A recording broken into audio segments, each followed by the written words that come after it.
project, and I'm going to be painting this for a DIY that is not a Christmas themed DIY, but it's a Christmas gift for someone special to me. So we're going to be painting this, not painting, excuse me, we're going to be staining this.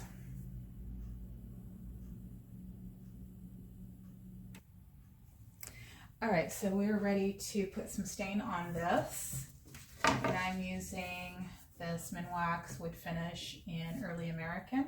I really like that particular stain a lot. So I'm going to go ahead and dip in here, and we're just going to rub this on.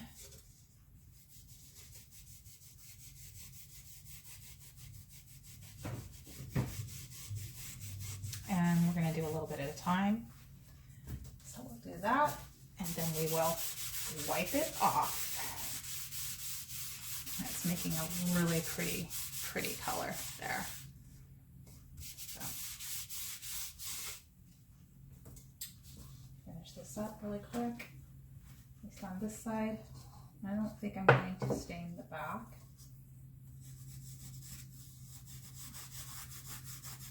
And I think I can just go ahead and take care of all of that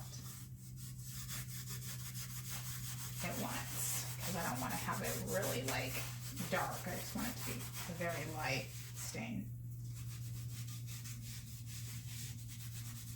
All right, so let's wipe it again.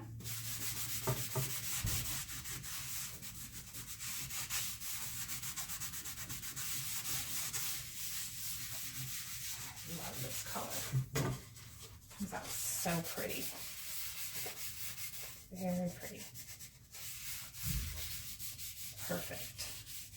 Just what I wanted to see. I'm going to go ahead and do the edges here. I don't think I need to dip again because this is saturated already, this staining sponge. And so that will take care of all the edges. I won't even need to wipe them with a paper towel because this is already coming out very light anyhow. So, yeah. And that takes care of that.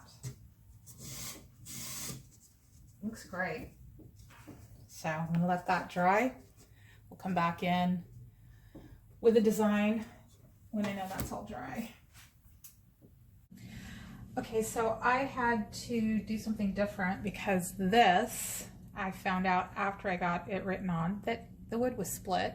So I had to think quick, and I had this wood round ornament that I had gotten from the dollar spot at Target.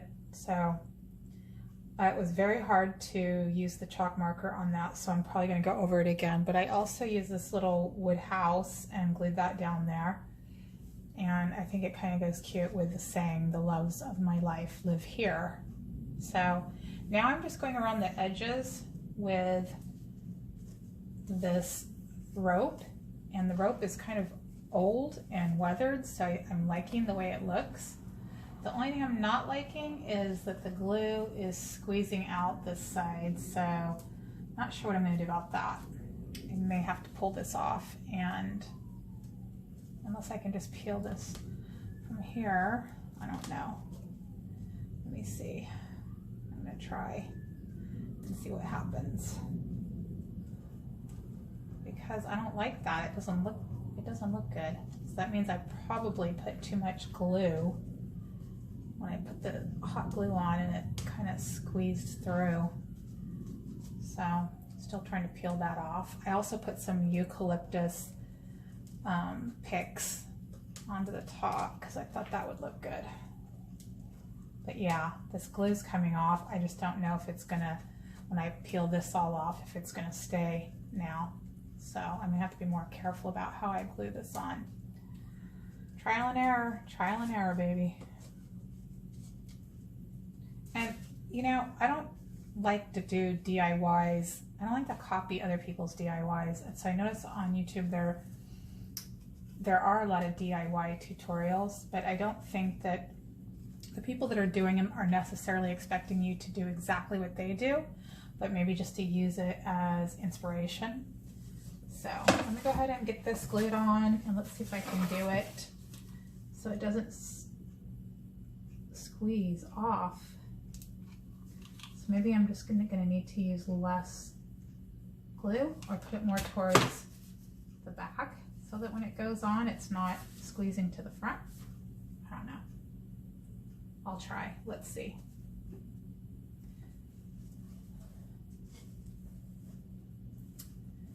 Okay.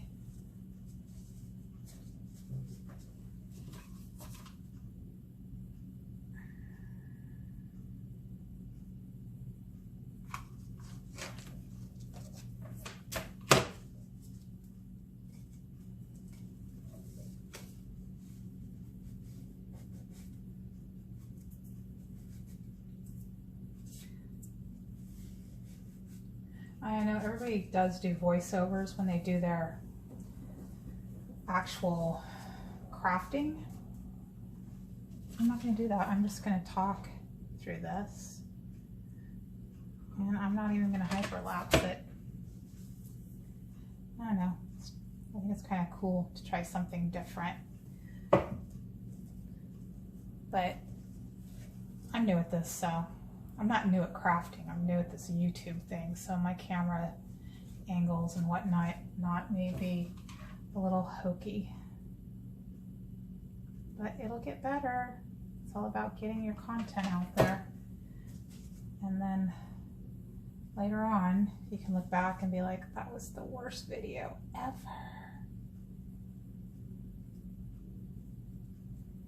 And you can just take them down.